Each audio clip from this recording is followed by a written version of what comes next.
lobiko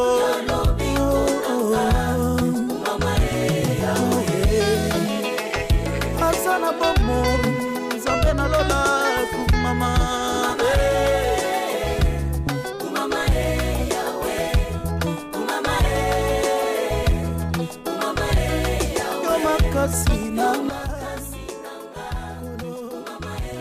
Shalom, shalom, bien-aimés dans le Seigneur, et les dieux d'Abraham, Isaac et de Jacob vous soient encore favorables. Nous revenons toujours dans notre émission à la loi et au témoignage. Si on ne parle pas ainsi, il y aura moins de rôle pour le peuple. Nous parlons sur les 4 manières d'enseigner dans l'Église, les 4 parlers de l'Évangile éternel.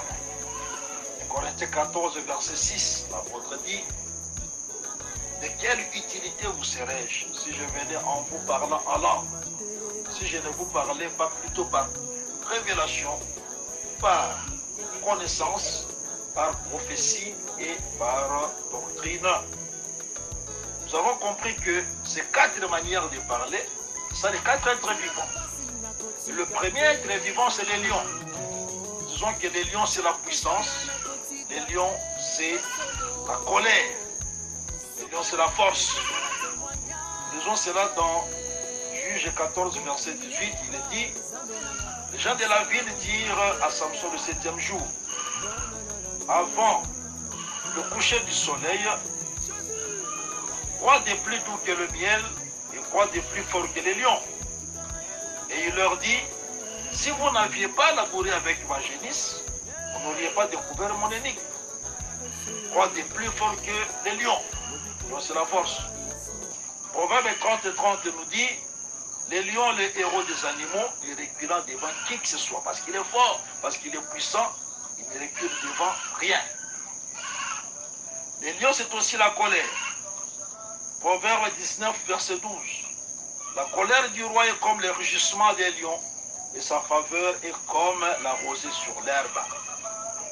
Donc, le premier être vivant, quand Jean d'Apocalypse a entendu le premier être vivant parler, il dit: c'était comme une voix de tonnerre.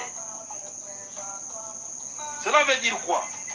Pour son église, Jésus rugit comme un lion contre les fausses doctrines. Voilà pourquoi une vraie église ne peut jamais laisser même une miette de fausses doctrines pénétrer dans l'église et demeurer dans l'église. Car un peu de levain fait lever toute la pâte.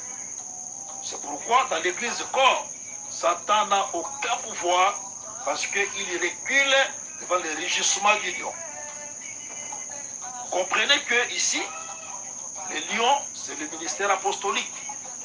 Parce qu'un apôtre, c'est un homme qui doit combattre les fausses doctrines.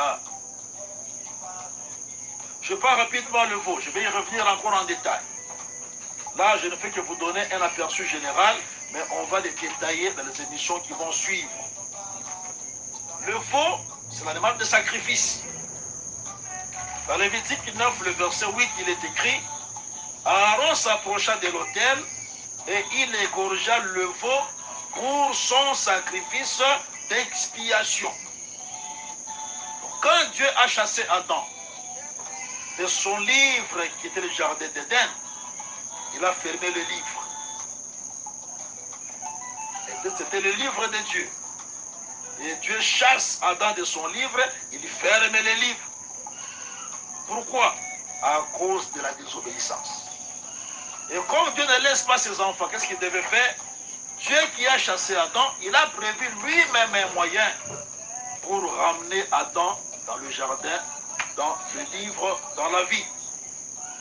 Maintenant, pour qu'Adam retourne dans le jardin qu'il avait perdu, il a fallu que quelqu'un accepte de verser son sang. De même, tout ce que tu as perdu à cause du péché, seul Jésus va te le restituer si tu reviens à lui. Parce que ce qui est perdu, c'est Jésus qui le ramène. Parfois, tu as perdu la santé, tu as perdu l'argent, tu as perdu le travail. Mais si tu reviens, mon frère, ma soeur, Dieu restitue tout. Alors, nous savons que le ministère qui aide l'homme à quitter la vie du péché et à rentrer dans la parole, c'est le ministère évangélique. Voilà pourquoi nous disons que l'évangéliste, c'est le faux. L'homme, c'est la sagesse. L'homme, c'est l'intelligence. Et l'homme, c'est la connaissance. On va le lire dans 1 Roi chapitre 2, versets 1 à 2. Il est écrit: David approchait du moment de sa mort, et il donna ses ordres à Salomon, son fils, en disant: Je m'en vais par le chemin de toute la terre. Fortifie-toi et sois un homme. Salomon, nous savons tous que Salomon c'était un homme sage. David dit: Sois un homme. Or, le sage, il a la connaissance. Selon quelle écriture? 1 Roi 4, 29, la Bible dit: Dieu donna à Salomon de la sagesse, une très grande intelligence et des connaissances multipliées comme le sable qui est au bord de la mer. Vous comprenez? Que pour son église, Jésus apporte la connaissance comme l'homme. C'est pourquoi il parlait à la foule en parabole, mais il expliquait à côté à ses disciples. Et dans le ministère qui donne au peuple des connaissances multipliées, c'est le ministère doctoral. Disons que l'homme, c'est le docteur. L'aigle, c'est la demeure à part et la vision lointaine. Là, ça demeure à part. Il voit de loin. Pour aller faire quoi? Aller chercher à manger et apporter dans son nid pour ses petits.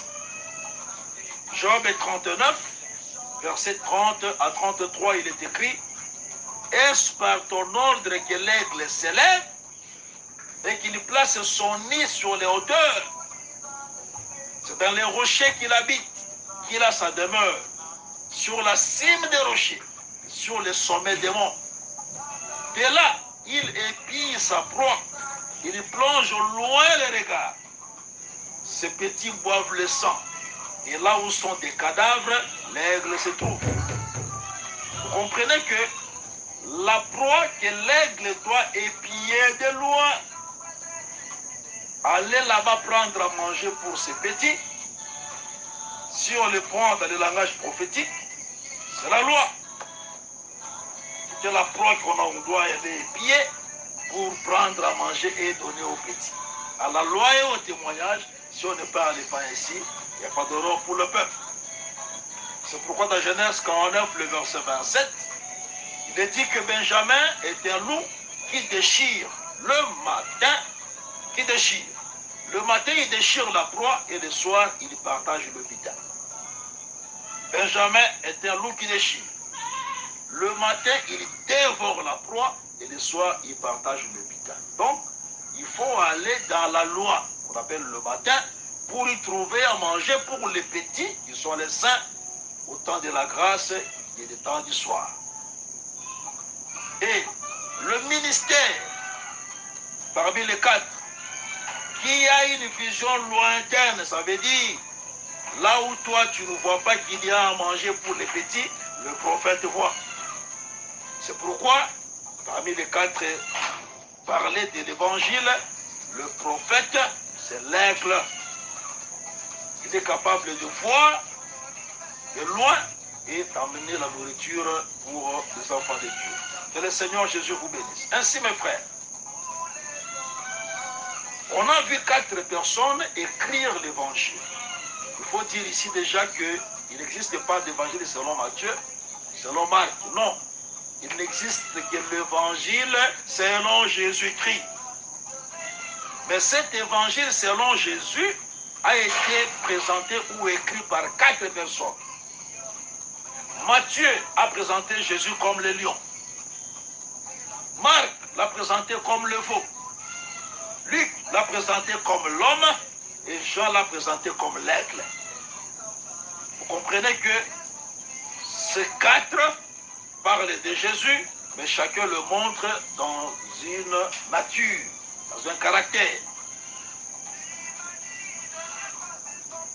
C'est pourquoi, mes frères dans le Seigneur, vous comprenez que les 4 êtres vivants, en réalité, c'est Dieu lui-même qui travaille dans son Église. Et l'Église a besoin d'avoir les 4 parlers pour atteindre la perfection et espérer l'enlèvement. Il n'y a aucun parler parmi les 4 qu'on doit négliger. Tout c'est important. Mais les 4 parlers, je vais les résumer maintenant en 2. Et là, ça va vous faciliter la compréhension. Pourquoi? Parce que l'évangile a 2 dimensions. L'évangile a une dimension céleste et une dimension terrestre. Mais la vie éternelle est liée à la dimension terrestre qui est la doctrine et la connaissance. Je crois que les 4 c'est important. Il faut savoir que pour aller au ciel, c'est la connaissance et la doctrine qu'il faut respecter. Aujourd'hui, beaucoup de gens négligent ça et ils pensent que avec des grandes connaissances de la parole, négligeant les choses de commencement, de fondement, ils verront, je vous dis, loin de là. Si on lit dans Jean 3, verset 12, Jésus dit ceci. Si vous ne croyez pas, dit à Nicodème, si vous ne croyez pas, quand je vous ai parlé des choses terrestres, comment croirez-vous quand je vous parlerai des choses célestes? Comprenez? Dieu a 2 parlers, les choses terrestres et les choses célestes. Ici, on voit clairement les 2 songes de Joseph. Le premier songe parlait des choses terrestres et le deuxième des choses célestes. Maintenant, on peut se poser la question, quand est-ce que Jésus a parlé de choses terrestres? Parce qu'il dit à Nicodème, si vous ne croyez pas, quand je vous ai parlé au passé des choses terrestres, là nous comprenons que dans l'ancienne alliance, dans la loi, Dieu a parlé des choses terrestres. Vous comprenez? Et Dieu dans la grâce parle des choses célestes. C'est pourquoi Jésus est Dieu. C'est le même qui a parlé des choses terrestres dans la loi. C'est le même qui parle des choses célestes dans la grâce. Là, j'explique ça dans la prophétie. Dans la prophétie, c'est la loi et la grâce, les 2 parlent. Mais dans la révélation,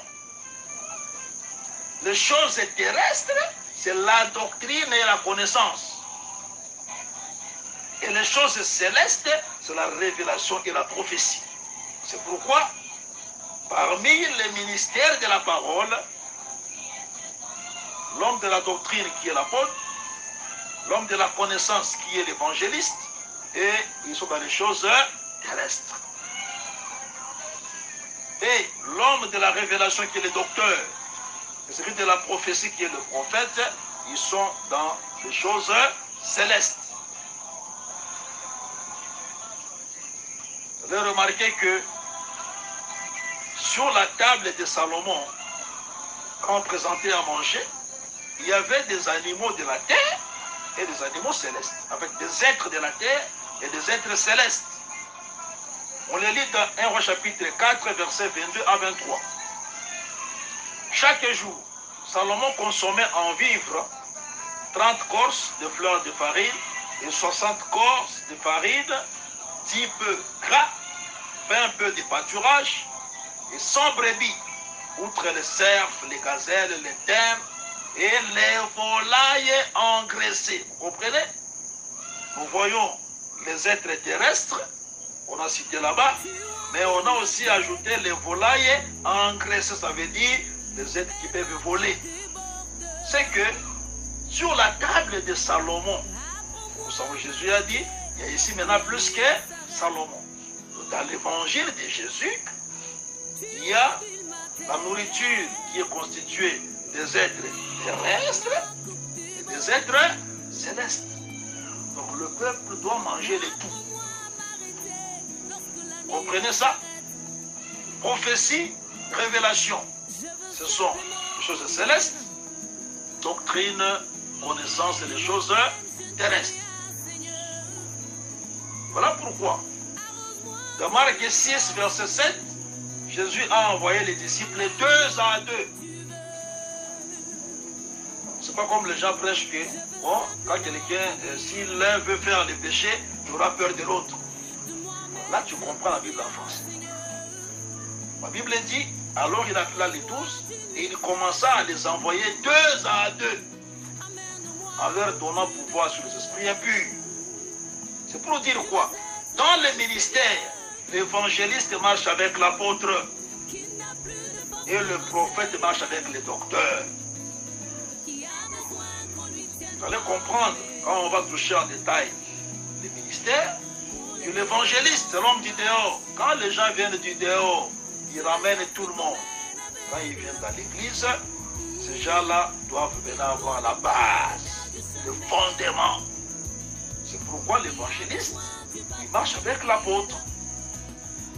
Et lorsqu'ils ont reçu la base, le prophète va offrir des choses, connaissance des mystères, il va dévoiler des mystères, mais en les dévoilant, le peuple ne sera pas bien assis. Son langage est difficile à comprendre. Il dévoile des choses, mais le peuple ne comprend pas très bien. Mais quand les docteurs récupèrent ce qu'a dit le prophète, il va vous asseoir dans l'enseignement. En apportant des précisions, en apportant d'autres écritures, et vous allez très bien comprendre l'enseignement. Vous comprenez donc que, quand je parlais de ces 4, vous me direz, mais où est le pasteur? Il est dans quel parler? Voilà. Le pasteur entre dans toutes les chambres. Il n'a pas de barrière. Parce qu'il y a 5 dons du ministère de la parole, mais 4 parlent. C'est que le pasteur entre dans toutes les chambres. Il n'a pas de barrière, il peut parler comme un docteur, comme un prophète, évangéliste, comme docteur, ainsi de suite. Les 4 parlent, lui, il entre partout. Vous allez me dire, mais quelle est l'écriture qui te permet de nous dire ça, apôtre Dieudonné? Nous allons lire Psaume 23, verset 1, verset 4. Psaume 23, le verset 1, on saute, on prend le verset 4. Cantique de David. L'Éternel est mon berger, je ne manquerai de rien. Quand je marche dans la vallée de l'ombre de la mort, je ne crains aucun mal, car tu es avec moi. Ta houlette et ton bâton me rassurent. Le berger a 2 choses à utiliser sur les brebis. La houlette et le bâton. La houlette, c'est quoi? La houlette, c'est le bâton que porte le berger. Et au bout de ce bâton, il y a une plaque de fer qui est faite en forme de gouttière. Il utilise ça pour jeter des mottes de terre au mouton qui s'écarte et il les fait revenir sur le champ. Donc c'est un bâton avec une gouttière là devant. Quand une brebis s'écarte, un mouton s'écarte, il prend un peu de la terre, il prend avec cette sorte de, n'est-ce pas, de gouttière et il jette sur les brebis et elle rentre sur la bonne voie. Ça fait pas mal. Mais il a aussi le bâton. Et le bâton, c'est pour les brebis qui écoutent difficilement. On tape le bâton pour qu'elles rentrent sur la bonne voie. Ainsi, la houlette ne fait pas mal. Et elle est ici comparée à une parole qui réjouit, donne la joie. C'est la prophétie et la révélation. Mais le bâton, ça fait mal. Et cela est comparé à une parole qui te fait pleurer. C'est l'évangéliste et l'apôtre. Le Seigneur Jésus vous bénisse. C'est que c'est encore un peu flou, mais plus nous avançons, plus vous comprendrez avec beaucoup de facilité que la houlette et le bâton, c'est ce qui nous rassure dans la vallée de l'ombre de la mort où nous marchons. Or, la vallée de l'ombre de la mort, c'est le monde où nous sommes, avec tout son système diabolique et satanique. Dans la vallée de l'ombre de la mort où nous marchons, nous avons besoin de deux choses, la houlette et le bâton. Une parole qui réjouit, une parole qui fait pleurer. Si je dis par exemple pour le bâton, dans Proverbe 10-13, la Bible dit, sur les lèvres de l'homme intelligent se trouve la sagesse, mais la verge, le bâton, c'est pour les dos de celui qui est dépourvu de sens. Vous comprenez que le bâton entre les mains du berger, c'est pour taper sur les moutons qui sont dépourvus de sens. Donc, le berger. Aujourd'hui, tous les bergers en Israël, même des bergères en Israël, se retrouvent dans le seul berger qui est Jésus. Parce qu'un berger, il est celui qui donne sa vie pour ses brebis. Il a dit, je suis le bon berger, je donne ma vie pour mes brebis.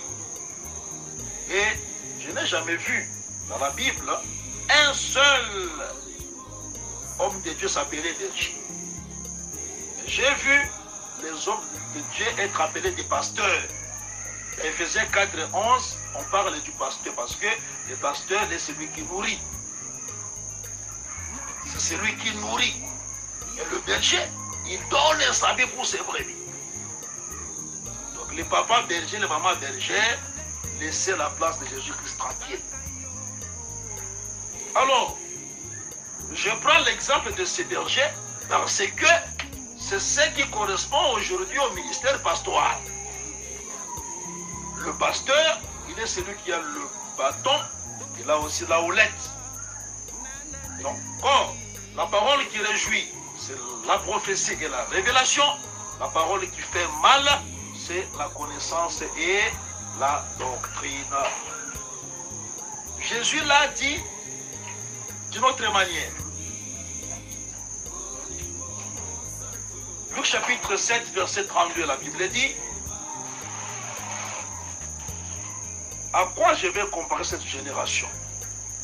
Il ressemble aux enfants assis dans la place publique et qui, se parlant les uns aux autres, disent, nous vous avons joué de la flûte et vous n'avez pas dansé. Nous vous avons chanté des complaintes et vous n'avez pas pleuré. Je prends le verbe danser et le verbe pleurer. Dans toute la Bible, il y a des messages qui font danser et des messages qui font pleurer. On les trouve avec facilité dans le livre d'Exercices chapitre 3, le verset 4.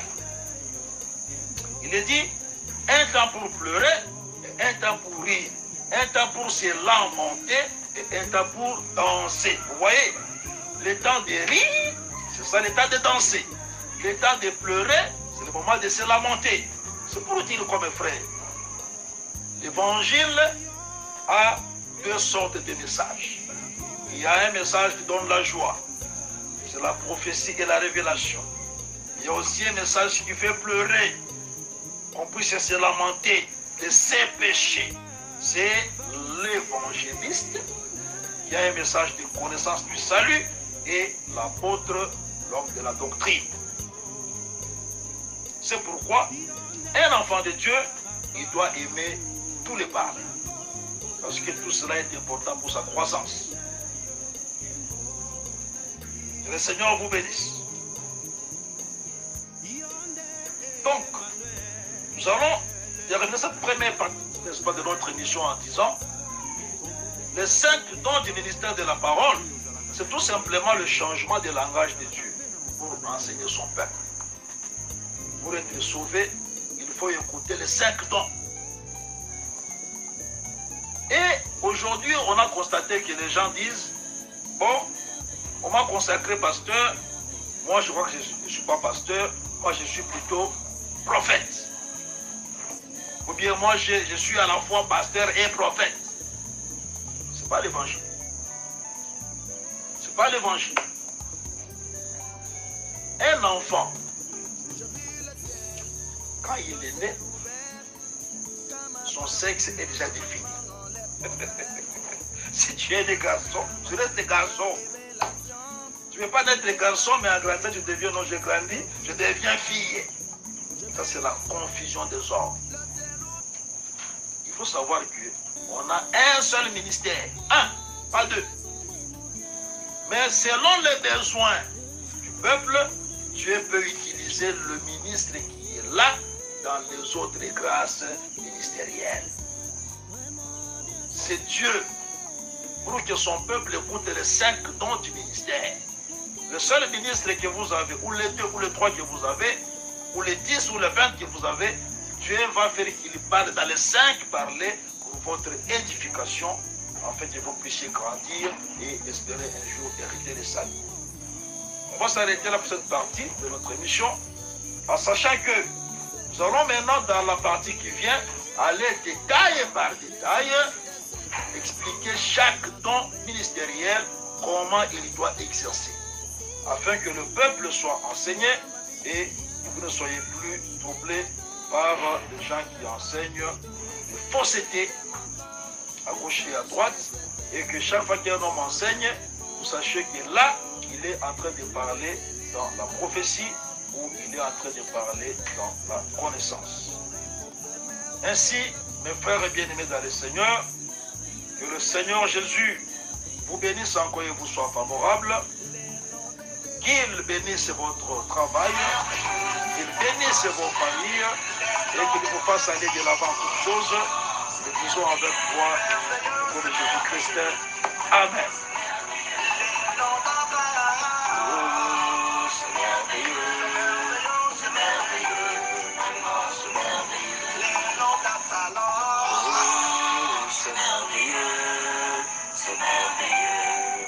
Amen.